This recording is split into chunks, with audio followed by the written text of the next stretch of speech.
ငါလည်းကောင်းကောင်းငါဒီလိုတော့တော့မင်းသားကောင်းကောင်းအဲ့ဒါတော့တောက်စားဆိုရင်တစ်ခွက်ဆိုရင်မူးတယ်တောက်စားတယ်ဒီနေ့အဲ့ဒါကိုဘုရားတော်ပြောတာဘုရားတော်ကလည်းပြောတယ်ဟောအကြီးဆိုတော့သုံးပါပရမဘယ်မှာလဲဒီလက်ဆိုတော့ပြည့်ဟုတ်တယ်နော်ဟုတ်တယ်ကျွေးနေလို့ဘယ်လိုဖြစ်ဖြစ်နော်ညာလောက်အားလို့ကျွေးလက်ချင်ရန်တော့နေဒီကိုကိုကြီးချင်တက်ပြီးတော့တက်တယ်အဲ့လိုလက်ပါညာမှာရှင်းသားရတာဘွဲတော့ဆိုမယုံကြည်တာအဲ့ကြောင့်ဟာမနေ့ကမနေ့တော့ငါတို့မောင်လေးဆိုင်ကိုပြောတာတိတ်မှန်တယ်အစားဖို့လို့မကြွနေဘူးကလားပဲကြောက်ပြီးတော့ကလေးတွေကိုတင်ပြပေးနေတာကိုဆိုတော့မောင်ရဲ့စိတ်ကတော့မှငါတလိနားတယ်တချို့ရဲ့တမားလေးဆိုရင်တောင်းစားတယ်အဲ့ဒါမှဆိုတော့ပြောတယ်လို့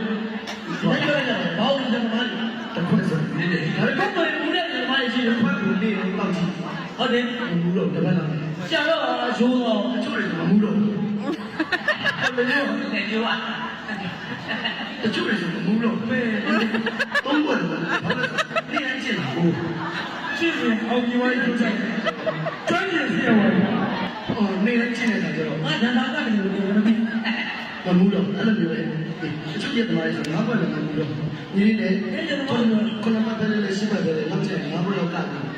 တော့ကျင်းတယ်မဟုတ်ဘူးမူးတဲ့ကြောင့်ကိုရှာတယ်မြစ်ကလည်းတယ်ဒါလည်းကြည့်နော်ဒီကြောင့်ဒီလက်ချက်ကြည့်လည်းလည်းပဲလည်းပဲ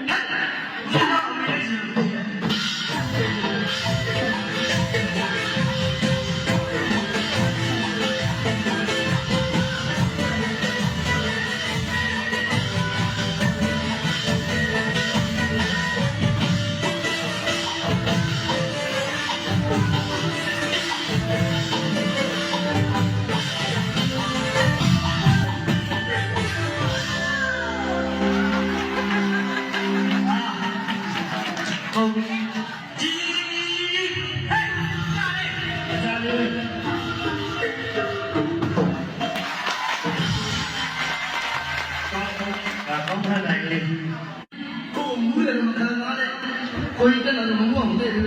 မလားဒီမူးမယ်တော့မူးရင်စိတ်ကိုလည်းဖြောက်တယ်ဒီလိုလက်နေငါမူးမှာပဲစိတ်ကိုဖြောက်တယ်ဟောမူးမယ်ဆိုရင်လည်း